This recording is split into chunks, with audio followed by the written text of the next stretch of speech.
3 minutes c'est un peu court hein, pour une vidéo parfois.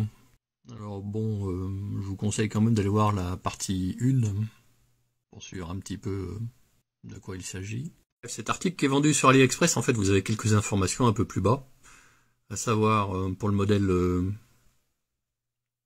4 kW, c'est 4 kW crête, hein, et il donne une puissance continue de 2 kW. Personnellement je resterai loin de cette valeur maximum, hein.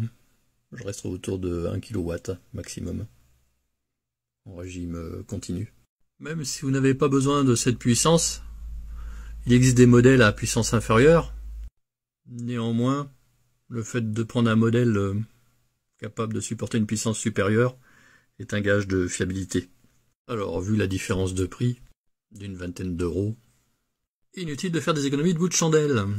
Alors notez qu'il existe un modèle 24 volts en entrée, c'est-à-dire que vous pourrez mettre deux batteries de même capacité en série. L'avantage de cette solution, c'est qu'à puissance égale, le courant va être divisé par 2. Non, personnellement, je n'ai pas opté pour le modèle 24 volts parce que je préfère avoir la possibilité de pouvoir utiliser qu'une seule batterie. Il faudra clairement que la liaison à la batterie soit optimum. En effet, le courant va être important du côté de la batterie, et si c'est mal réalisé, vous pourrez avoir des échauffements, notamment au niveau des points de connexion. AliExpress, il vous explique le calcul. Ce calcul que j'ai réalisé très rapidement en passant sous silence totalement les pertes. Ici, c'est matérialisé par l'EcoF 08 et 09. Je vous laisserai lire les explications sur le site d'AliExpress. Il vous faudra rechercher onduleur à onde sinusoïdale pure, convertisseur de tension, 12 et 24 volts DC à 220 volts. Ne vous trompez pas dans les choix au moment de la commande.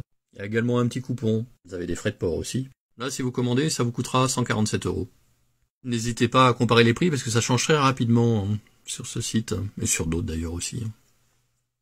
Personnellement, je changerais ces cosses pour des cosses vissées de véhicules. Mais bon, dans un premier temps, on peut faire l'essai avec ces pinces. Vous pourrez toucher ces pinces à la main en mettant un chiffon. Ce n'est pas par rapport aux 12 volts, hein, vous risquez rien. C'est par rapport à l'échauffement éventuel de la pince. Car évidemment, avec un courant fort, en cas de mauvais contact, elle risque clairement de chauffer. Alors, n'allez pas vous brûler la main. Et personnellement, si c'est utilisé avec ces pinces, je ne laisserai pas ce système sans surveillance. Même en général, je ferai en sorte d'utiliser en étant présent. Hein. On ne sait jamais. Bah, la suite en partie 3. Hein.